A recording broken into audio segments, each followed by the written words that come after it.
Welcome to Tromedy, the podcast that helps you cope with trauma using comedy. Learn from stand-up comedians how to take your pain and play with it. I am Nancy Norton. I'm your host. I'm a comedian and I'm studying therapeutic humor. I'm not an expert yet, but I'm getting there. I have a lot of experience because I have been through a lot of stuff. Tromedy is not a replacement for trauma therapy, but it will get you by between sessions. Don't get stuck. Let those feelings move. No matter what, keep laughing. Get that stuck energy out of your body because that's not good for you. This is episode 4 with Gabby Gutierrez-Reed. She is a comedian, an actor, a voiceover artist, and a wonderful person. I really appreciated how deeply she dropped in on this episode and was so vulnerable, and then invited me to be vulnerable. So towards the end of this episode, I share about the time I went to jail and why I'm into recovery programs. I have been called to do this podcast by my higher power. Thanks for tuning in. All right, welcome to Tromedy. Yay! My guest today is Gabby Gutierrez-Reed. Am I saying it right? Yeah, that's perfect. Yay, for an old Ozark girl, it's pretty good. I am so glad you're here. We did a gig recently together with the group that you produced with 2 other people. Yes. Tell us about your comedy troupe. Yes. Do you call it a troupe? What do you call it? Comedy super group. I don't know. Or I just do comedy with my really good friends. It's so great. Y'all have great chemistry. You've created a fantastic show, Firecracker Comedy. Yes. Yeah. And with Kate Strobel and Salma Zaki. Yeah. We just run it.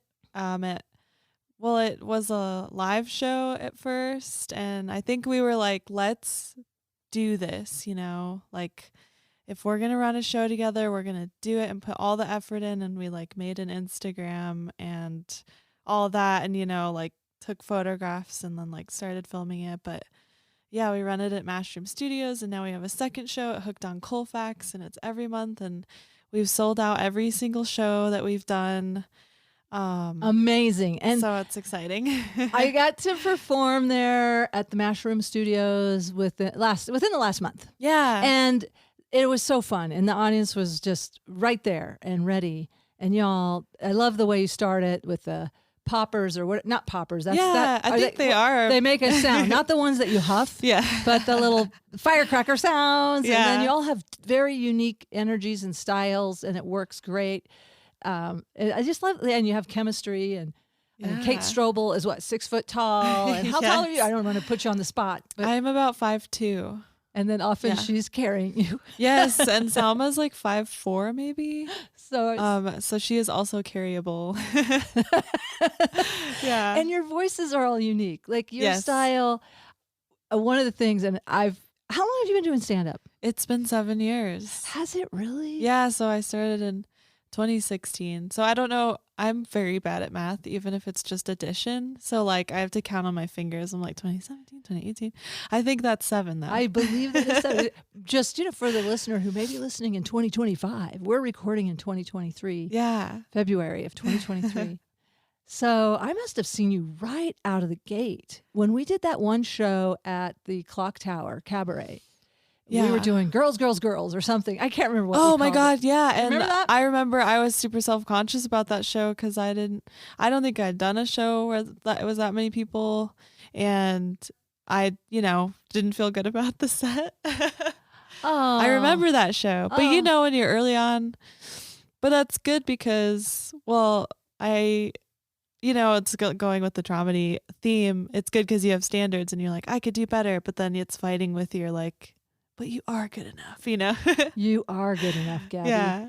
Well, what I appreciate about you, and I'm pretty sure I'm the one that said, we got to have Gabby on the show because you had this closing joke that I just adored. That was so unique. And you have such a unique voice and your style is I admire it because I honestly have to sell the shit out of my material. I feel that way. Me I'm too. I gotta sell it. But obviously this was very beginning and you're very humble. You have a very unassuming approach, very soft-spoken, as people can probably hear, and I feel really loud. But you had that closing joke that with the ketchup bottle that just was so unique. And I don't remember the set not going well or anything other than, oh, thank you. No, I have no memory of, I just remember how much I love that bit and that, yeah, I was excited. I get excited when I see something so unique. Oh, thank you. Yeah. I mean, I tell myself or joke that I'll never write anything better because it's like such a fun joke, but also sometimes that joke hasn't worked and it's the best when it does. And I think it was working for it worked a lot of times, and then there's always going to be that one time when your joke doesn't work and you're like, oh my god, this is so embarrassing because I'm like making noises into the microphone. Oh man, I feel like if I can play a little snippet of that, we'll see. Or we'll just let them, people could go find you. They can go find you. Maybe they'll find that clip somewhere. I don't think I have it up anymore because I like had a 5-minute clip up for comedy festivals and then I took it down. I have a new one up. Well, the night, I just feel like what that stage that you created at Firecracker Comedy, whatever space you created there, invited me to do a lot of new material that night. Yeah. I processed some stuff that was very personal about having a miscarriage, my deepest sadness of my life, actually. Yeah. And yet I talk about it in a very playful way, which is kind of the epitome of Tromedy and who comedy. And comedians just do that naturally. That's what this podcast is all about, is helping people who may not be comedians but need just like, how do I take something so dark or so painful or so, stressful and turn it into something light? And that's basically the premise of Tromedy, is just let's dip the light down into the dark and transmute it with laughter. It's a lofty goal. But I think it's very doable. Yeah. And so I'm on a mission to help people. I love that. That's, I started comedy to connect with people. And I think those kinds of stories are one of the biggest ways to connect with people. Yeah. It's amazing what happens sometimes when we do the thing that's the scariest to us and the most vulnerable. And then you end up getting those connections, especially like after that show. I felt a lot of heart connection. Yeah. With people. I love that. And with you too, because we, we just kind of talked for a few minutes because you have a lot of hats you're wearing that night of, producing the show, cleaning up the space afterwards and all the work that goes into it. Yeah. So I'm glad you could come up and have this time, and then we can, I don't know, I'm just looking forward to getting to know you a little better too, because I don't know you that well. Right. So like we know each other, but to truly have multiple conversations over time with someone, that's when you really When you knew you're funny, like the first, or have you always known you're funny? Have you always been sort of the clown of your family, or how did you know? Not in like a stage way necessarily. I've always liked performing because my mom is a singer and she had a whole like small career in that, but most not like professional. I think it was professional, but like she had children and had to work as well, like a lot of artists. Right. So like I sang with my brother a lot. But like comedy wise, I think it came out of family strife and kind of trying to break the tension in those like moments where it's like, oh, it sucks right now. Like, let's try to make a joke or something. So yeah, you just naturally wanted to get rid of that tension. Yes, I think that's like where my comedy comes from and why I'm so honest about in my jokes. I'm just talking about my life. And so I want to break that tension of like, what a weird moment, right guys? Like anybody out there like experiencing, I think a lot of comedians are like that. Yeah. Well, yeah, that's part of our job, right? We have to create the tension and then we have to break it. Yeah. And that's how it goes. Yeah. I mean, sometimes the tension's created by world events or, you're just reacting to something that happened in life in general. But when we're having to, I know like for me, I was a class clown and it's a lot easier to be a reactive comic than go up there and like, oh, I have to create this from scratch, from zero. Right? Yeah.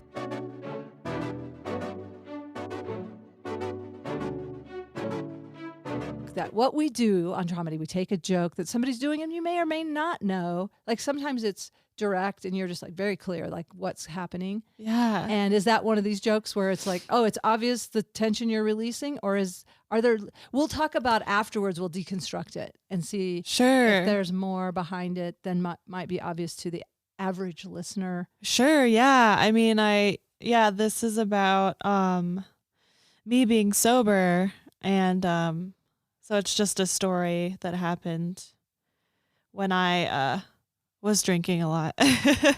And so I think it took maybe 3 or 4 years to be able to talk about it, because like it's just a dumb thing that happened, but then it also is like kind of a shitty thing that happened. So you don't know how those things affect you. And I think I tried to make it funny one time too early, and it just wasn't.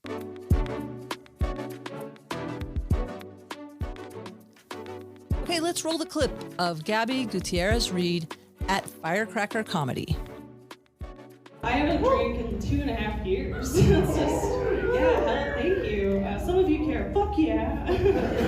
But like, I'm for other people having fun, you know? But like, honestly, being sober is just really boring. Like, I don't pee anywhere I'm not supposed to anymore. I just pee right into the toilet most of the time I'm sitting down.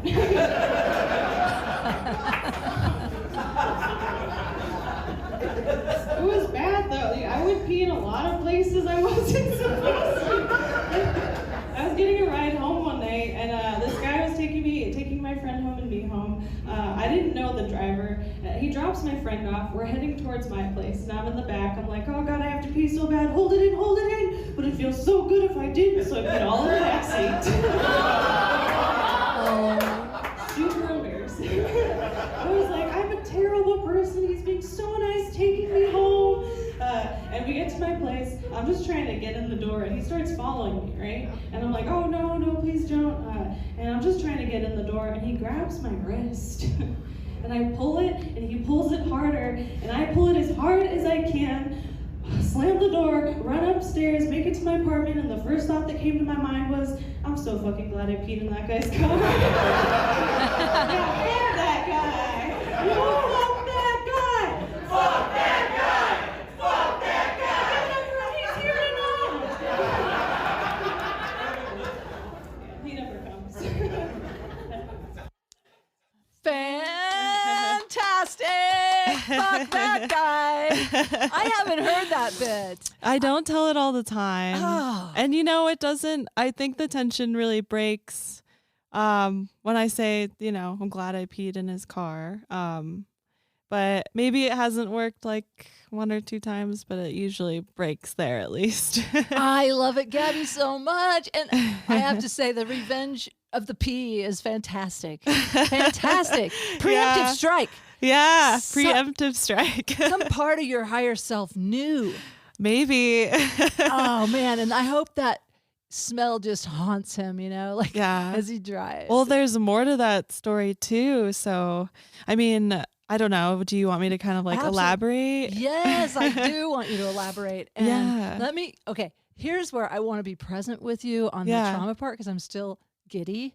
Yeah. So I need to calm down and be present, because I feel like, if you're going to share something pretty poignant, I'll try not to make noises on my microphone. If you're going to share, I just want to, this is one of the tricks with Tromedy I'm struggling with a little bit, is making sure I want it to be a safe place for you to share vulnerability, truth, and so let me just drop in back to being present with Gabby, the whole person, and tell me more.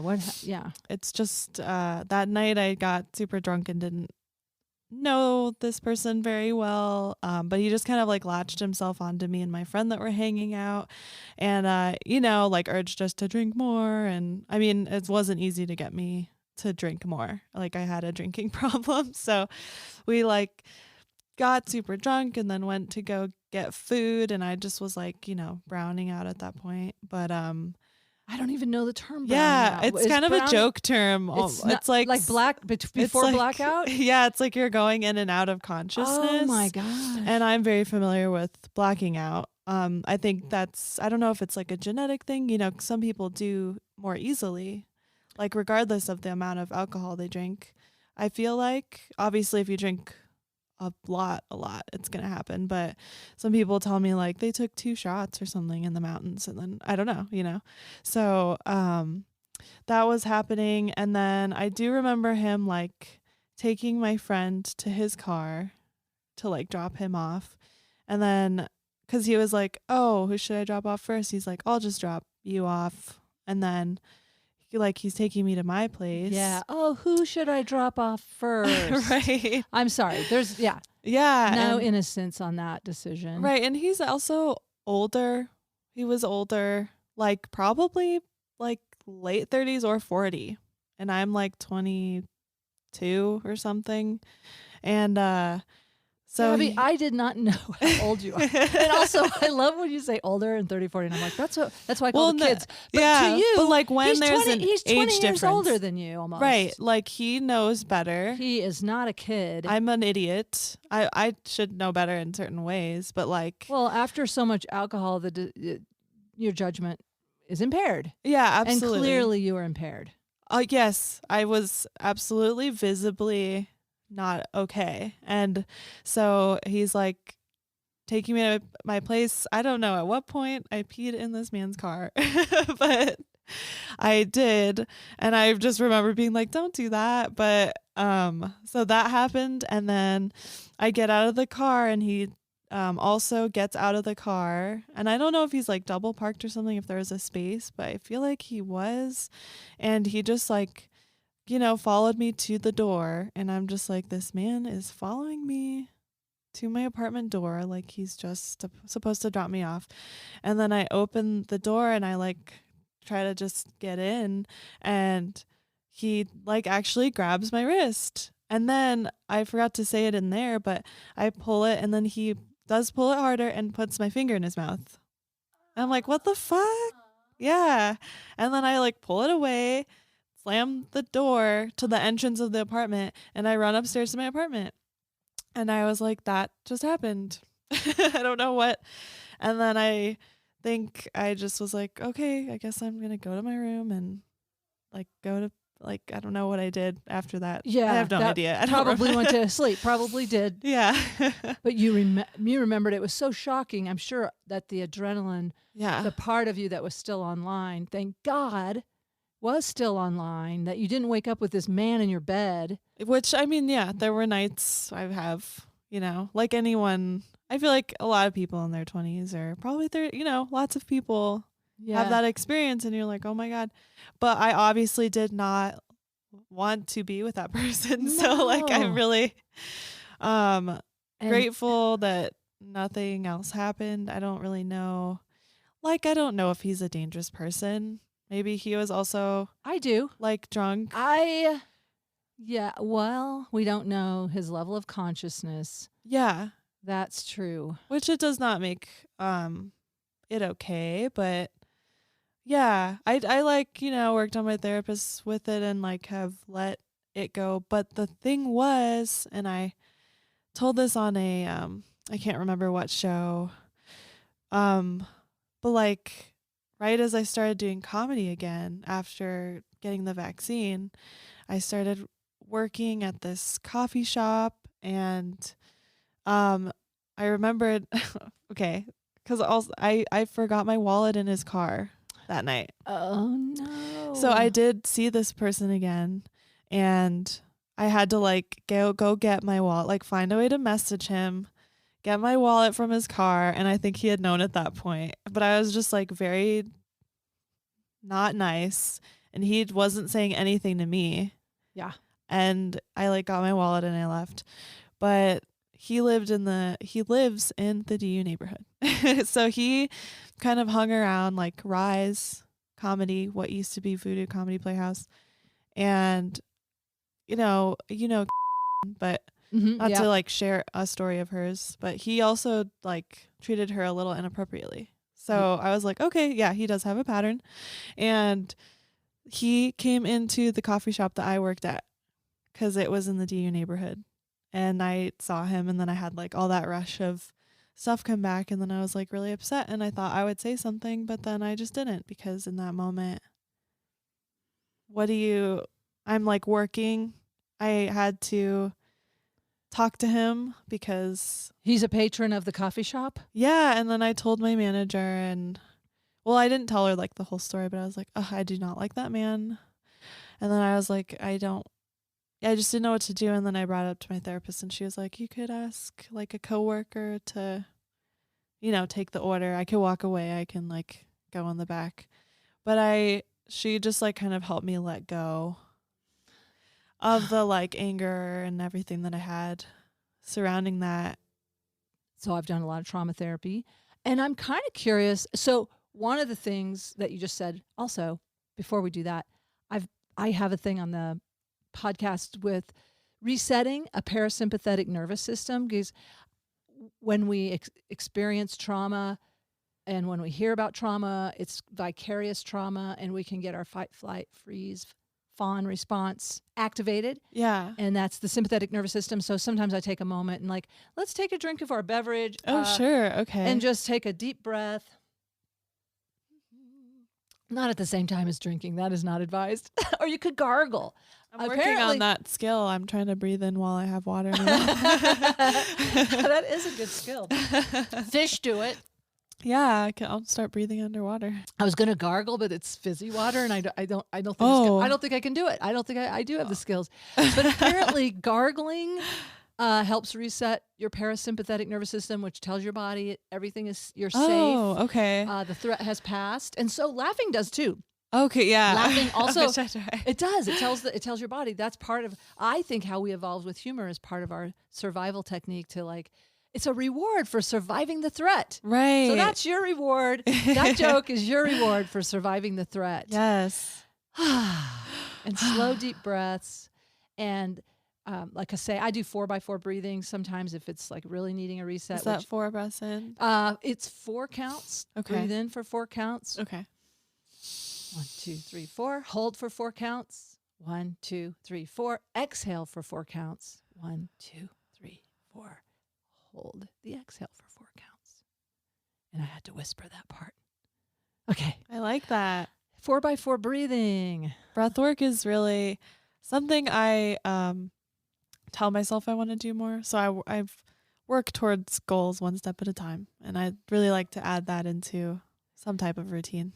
Sounds good. I'm working on, I'm in a recovery program for adult children. Oh, and okay. One of our laundry list, which is one of the problems we have, is we are reactors rather than actors. And so if I'm triggered, often I'm reactive and I have gone to jail. All right. Me too. Hey. We'll high five across the microphone. Real high five. Real high five. Yeah. Yeah. Yes. Well, those are teachable moments where we're like, okay, I'm here. Why am I here? How did I get here? Absolutely. Anyway, I think for me, trying to get out of a trigger, and also I was just in therapy yesterday, and my therapist was saying, because there's this nice list of universal needs that we have for safety and honesty and all these different universal needs. And so she's saying, like, when you feel that white hot, whatever it is, unsafeness, like I actually feel like I'm going to die. Yeah. And then I've justified it. Any behavior is justified when you feel like you're going to die. So she's like, okay, first, tell yourself you're not going to die. Second, what is the need that's not being met? Ask yourself that question. Right. So I'm working on that, and then taking a deep breath. Wow. I've got a lot. It's easier said than done. When you're triggered, it feels so justified. Right. To act out, for me anyway. You're talking about adult children of alcoholics specifically? Yeah, adult You told children. me about that. Yeah, it's a program, and it's not just for alcoholics. Like, it's not just, it's called, it started out as ACA, Adult Children of Alcoholics. But I think what I have to be careful about is because in that program, I think Maria Bamford talks about this on stage. I love her. Top secret organization. But I there's something about like not saying the exact name. I don't know why. Right. No, There's she does have jokes. She's like, there's a Yeah. program for everything out there. And you can like go to any of these meetings at any time. And then I don't remember, but then she's kind of like, well, I am saying something about these though. Yeah. It is a program for adult children of alcoholics or dysfunctional families. Yes. So, but what I just recognize is I am an adult child. I Right. definitely identify as a child in my. Well, you're like, parts of you get suppressed when you're not able to, I guess, fully form around those situations. Yeah. Like, And so I'm operating from that age, whatever that was. uh-huh. And they say that with any, like my addiction, I'm also codependent. That's another program. Yeah. But I feel like Stuart Smalley, all of a sudden, I am in several 12-step programs. But yeah, well, with my addiction is trying to control my environment, control other people so that I feel safe rather than just making myself safe. Whereas somebody else's addiction might be a substance.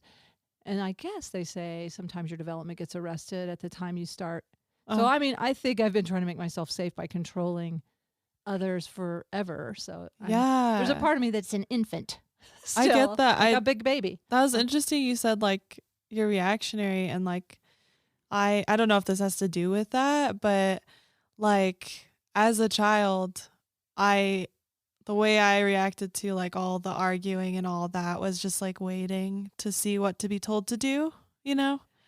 And so I wonder, like, as a child, I just was, and I know everyone reacts in a different way, but in school was always just so quiet, and I like never spoke up. And there, like when I was in high school, I think somebody told me like, I didn't know you could speak. I mean, I think I got more You were outgoing. I was outgoing if I knew someone, but not in like a group situation. Okay. Sorry, I stepped on. Oh, that's okay. you're No. You had to know them. You had to feel really safe before you came out and started risking talking, being a part of. A lot, yeah. Or like showing more parts of my personality other than obedient and nice. Yeah, I could see that. And you're right. I do think that whole fight, flight, freeze, and now they say fawn. Oh. Those are like learned behaviors. And I think certain situations I might freeze, but I have to admit, I am a fighter. You're a fighter. And I would also like to confess that I've never won a fight. I fight and I lose, but I'm consistent. Physical altercations or arguments? More about arguments. Uh-huh. Yeah. I have not been one to, I fight with words. Mm-hmm. And I can be very, very mean. For sure. When someone hurts me, I want to hurt them twice as bad. So if I have something in my little file that I know will hurt you, if I feel, in this program, have you heard of internal family systems? Like there's your inner child, inner teenager. Sounds really familiar. Well, it's kind of a work book I'm doing right now. And so my inner baby she's such a baby. And if somebody threatens little Nancy, then my inner teenager, her name is Virginia Vengeance. Oh my goodness. Virginia Vengeance. She pulls the knives out of her back and tries, the knives are usually swords of words and then fight back. But I have, I have pushed back if somebody's pushed me. I have pushed them back before. Now I do. But a little bit. Yeah. A little bit. Like I'm learning, and I think a lot of women in general have to learn not to say sorry and whatever, let people walk all over them. But yeah, I am very tolerant because the levels I have been pushed to as a kid, and me like staying under control and not just staying calm, making sure I don't upset anyone. I can handle a lot of like annoying behavior. But now I just want to try to be more forward with people. Like, no, I don't actually want to help you with that. You need to do that yourself or whatever. Like, yay! I want to put on some applause. Yeah, woo! I think I have sound effects, but I'm afraid to touch those buttons. Right? Yeah, it'll be the wrong one. Well, I wanted to go back to, and I have a couple of bookmarks on I should make notes because I have a couple of things I want to go back to with you. But I want to go back to your therapist, and I love that advocating, having somebody come forward, telling the boss, like, hey, you know what? I don't like this guy. And I mean, I would love like people in my corner to say, well, you know what? He doesn't need to come in here because you don't have to let everybody come in. I would have loved if that happened. But that didn't happen. I think I don't know if I needed to tell every single person on the staff or if I needed to tell the owner, but like then I would have to tell the owner the whole story, and then you know. Yeah. Then they'd have to take Then it. But he just never did anything in the shop. So it's like, that's how a lot of businesses operate, which is fine. I mean, it's a smart way to have a business and not to, like, nobody did anything wrong here. But it's like a lot of restaurants and bars and places like that, it's like somebody has to actually do something in the shop. Yeah, I got you. Well, I mean, two things. One is real world. Honestly, sometimes in the real world, I do Tromedy in the real world too. Like if, let's say I was your coworker, like what could we do when that guy comes in? Obviously, I know bartenders do I've heard about bartenders taking those tiny straws and running them up their butt crack before they put them in a drink if people are being assholes. Are you serious? Yes. Or people spitting in things. Yeah. Now, I'm not saying. Right. Yes, there's that. I'm not saying to do that. Yeah. I'm just saying in a fantasy of like reclaiming your power first of all, what's cool is you actually did claim your power that night. You know what I mean? Like you did the preemptive pee strike, but you got away and you slammed the door and you got up to your room, but not before the icky experience of having a part of your body violated, which like I don't pulled care. I know the finger away. in his mouth. Ugh, yeah. That is a violation. I knew there's a guy that used to hang out around the comedy scene that had this weird wet willy. Like, what's up with doing a wet willy? You're an adult male. Yeah. And he would lick his finger and put it in people's ear. It's tied to childhood, obviously. Obviously, that's something for him to work on. Yeah. But that's a violation, especially when you think about what we know. I mean, I have had microbiology, and I was not glad when COVID came, but I don't feel like such a freak now that everybody else has germ awareness like I do. Yeah. Like you've got that one finger used to open the door, or I do that clean now. hand, dirty hand, like now people have a little more germ awareness. But I mean, the idea of taking your saliva or taking his, I mean, just the fact that he put your finger in his mouth, is the weird reverse rapey feeling. It's just really gross. I don't know if he thought like, if I put her finger in my mouth, she's gonna want to smash. Like once she gets a taste of the saliva on her finger, like has that ever worked for that guy? Yeah, right. Like is there some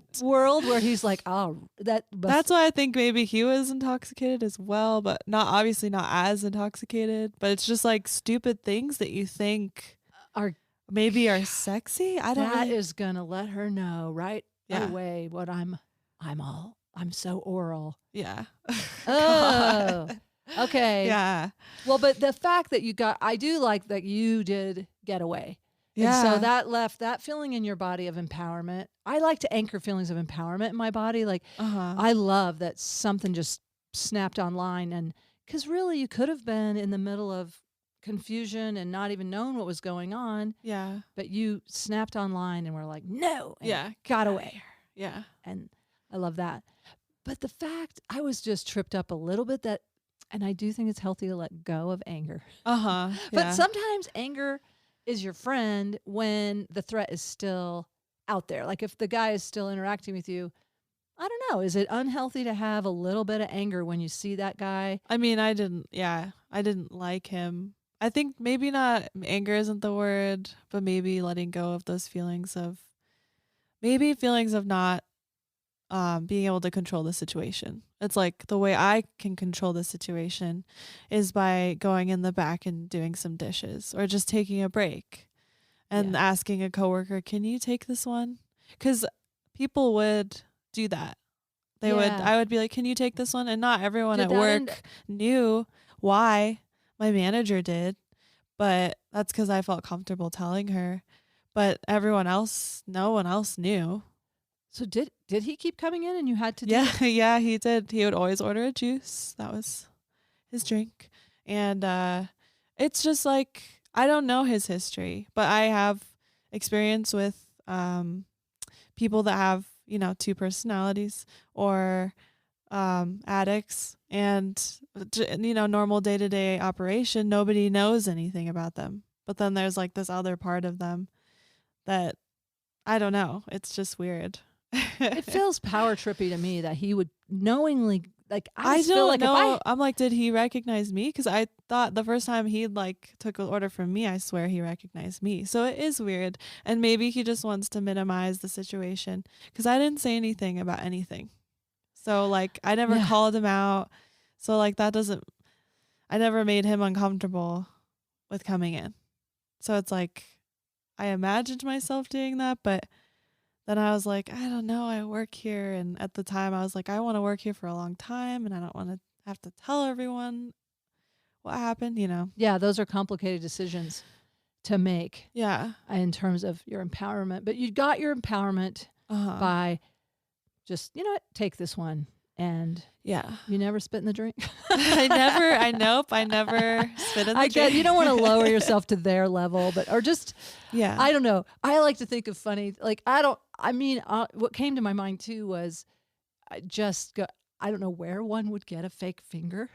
The fake finger store, that's available. Yeah. You could put a fake finger in his juice and just like leave it, like, just to remember that finger, like, just, you know what, you're gonna get my point. I know what you did last summer. My finger's always gonna be in your mouth, always now. Yeah. Like, and it was wrong. I'm taking my power back with my finger. My finger goes where it wants to go, and make a mold of your finger and splash it in his juice. What kind of juice did he get? So we would have I don't think it gives away where I worked. Okay, you don't have to say the juice. Just a green juice. Yeah. Okay. It's the only one we made. All right. The green juice. Yeah. Green juice guy. Listen, if you're listening, green juice guy, that's uncool, man. And you don't need to be showing up where somebody that you have power tripped on in one world and keep doing it and like trying to just be present. I don't like that. I don't like that he showed up there. He could go to any juice place near DU or whatever.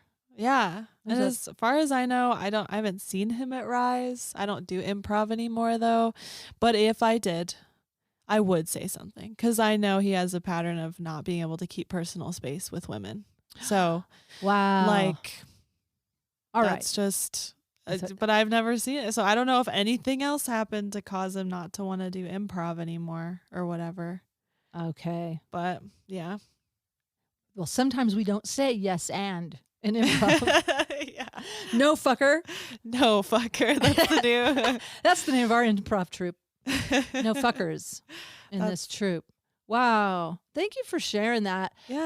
And if ever I'm in the same space that you're in and that guy's around, please tell Uncle Nance. Thank you. And I have never won a fight, but I'll die trying. No, I would.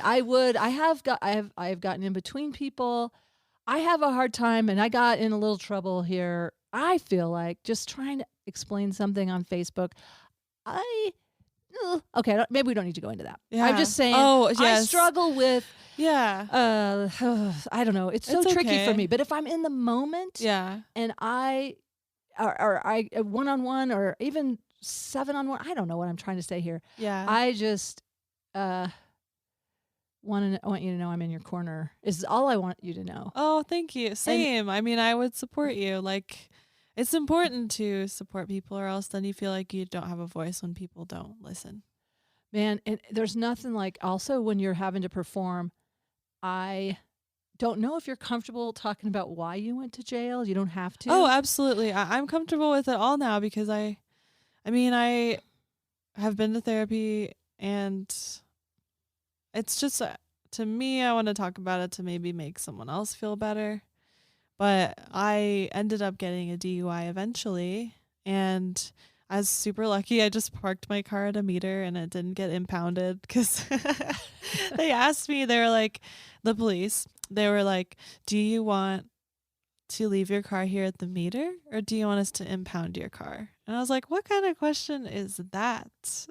I'll leave it at the meter. Is that a trick question? I know. I feel like that was the first trick question before, say, the alphabet backwards. Right. And like all the things. But yeah, I mean, obviously, I think I still have feelings of shame of like doing that. And like like being a bad person or whatever. I've kind of worked through some of that, but I have changed as a person, and I'm it sucks to say I'm grateful to have gotten a DUI and had a whole interaction with the police, but I am, because there's drug and alcohol addiction in my family. My dad's an alcoholic, and I'm so glad that I don't have to go down that path of like every day being so hard to like make a decision to just live life presently or like be stuck in an alternative reality, basically. Well, I need you to explain that a little more, because I was trying to go with you on that, and then I realized I got a little lost on that alternate reality. But first of all, I just want to acknowledge that, I mean, I hit bottom in 2007 as a codependent. Yeah. Because I went to jail. And you're right. I do have gratitude for going to jail. I didn't feel like it was necessarily justice. However, it was the right thing for my path, for my journey. That's a whole nother story, but I do have to own, that I threw a guitar. I threw it. I confessed to it 17 times. And that is a felony if it's if it's over. I don't know why that's so funny. I know it is a felony. I mean, because you hear the noise and it's like gong, gong. No, and it was so unsatisfying. It did not do the El Kabong, pa-bong. It was just thump. Oh, no. So then I had to stomp it. That's a whole nother story. Yeah. I will tell on another day. Sure. But it was the awakening of like, I am here in this place. And it opened my heart. Not only that, I was in Boulder County jail where they do not have vegetarian sandwiches. That is so strange, because you think it's the only county that would.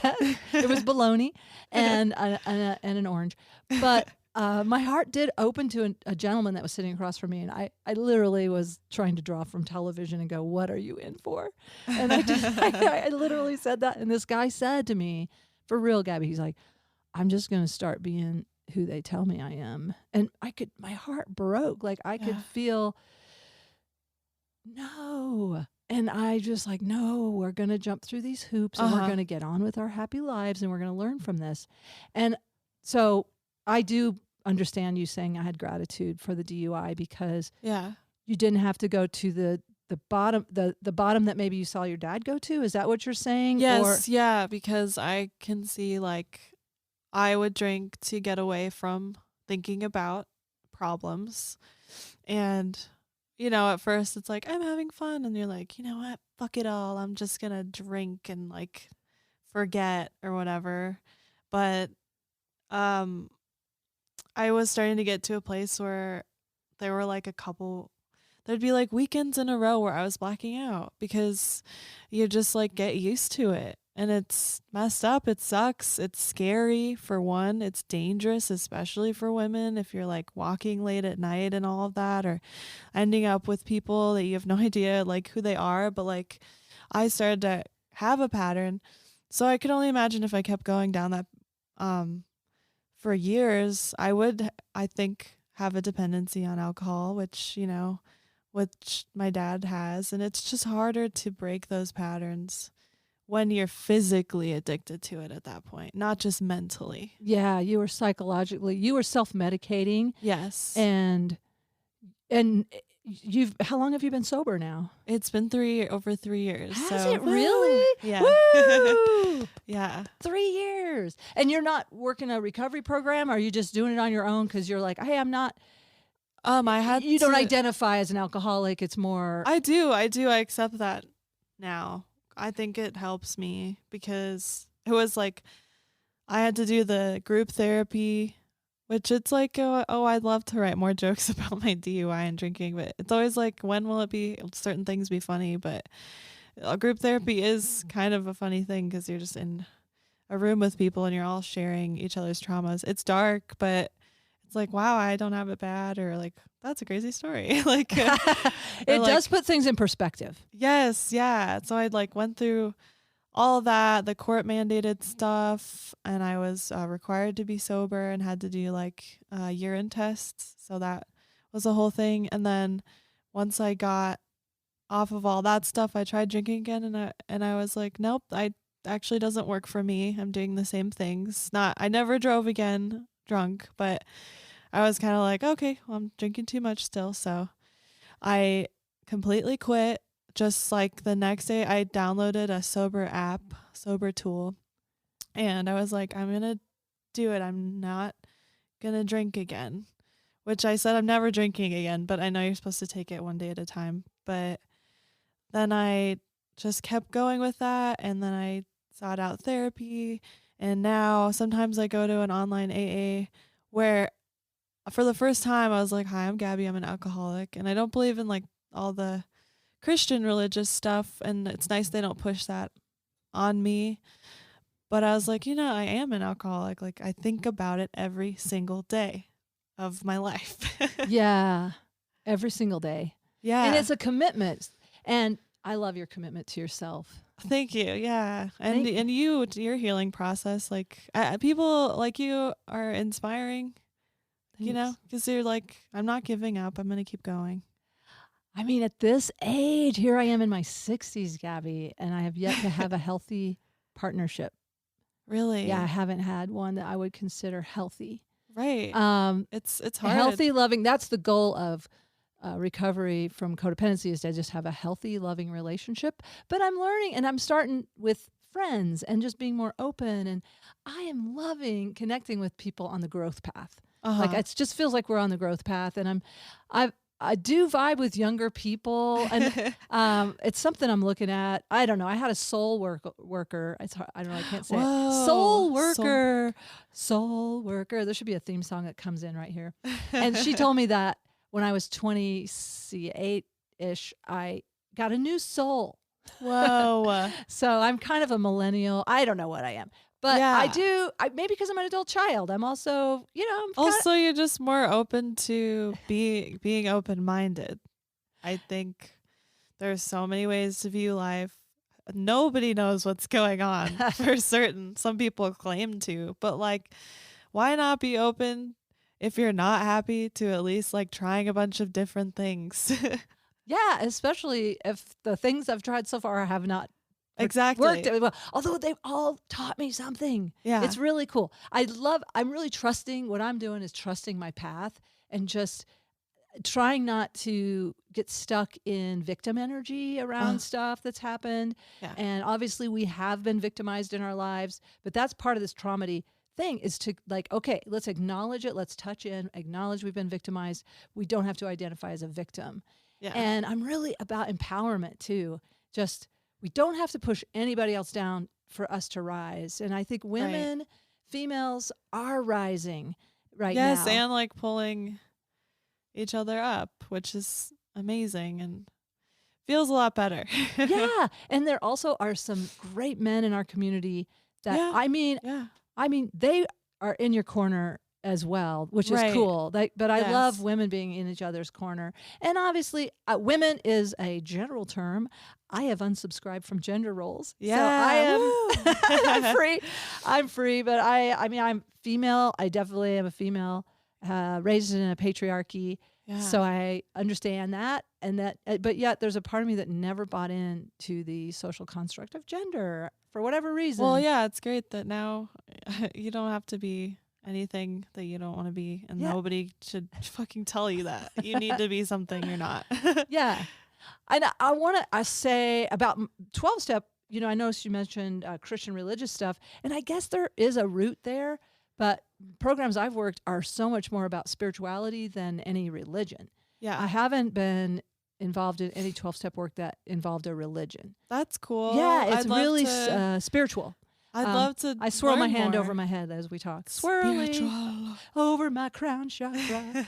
But I personally have had a spiritual awakening as a result of working this 12 steps. Like, did you hire a soul worker? Because I've seen stuff on like TV, and well, you know, I never fully necessarily believe in like, I don't really know, but I believe in supernatural stuff, which is really just things you can't describe or know what's going on. So it's like things that are beyond natural. Yes. Or beyond or something. I don't know, supernatural. Yeah. Well, I've always been fascinated with the supernatural. That soul worker, I hired her with the ex from 2007 who I was told by the safe house is a sociopath. And I mean, I didn't know, but anyway, we could talk. We'll have to, you know what? I want to have you back to talk about, we'll do bits about, that we've worked on about these groups that we've had to go to. Cause I had to go to domestic violence treatment. Oh, whoa. Because I threw the guitar. Okay. And I had to plead guilty to assault, which was ironic because she assaulted me,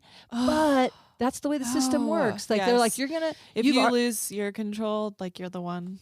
Well, my lawyer said, you confess to the guitar and that's a felony. And if you want to make that a misdemeanor, you have to also admit to this. They want to put it all on you and they just want to move the docket, whatever. I learned a lot. Yeah. But bottom line is, I was in a relationship I should have walked away from, but because of the trauma bond, I'm doing a lot of material about trauma bonds. Yeah, no, my new dating app, traumabond.com. I have like an idea. Well, no, it's not. It's more of just a tag, but just like, tell me, wondering if all those dating shows where people have to go through all of that stuff together is just like they fell in love because of trauma bonding or whatever.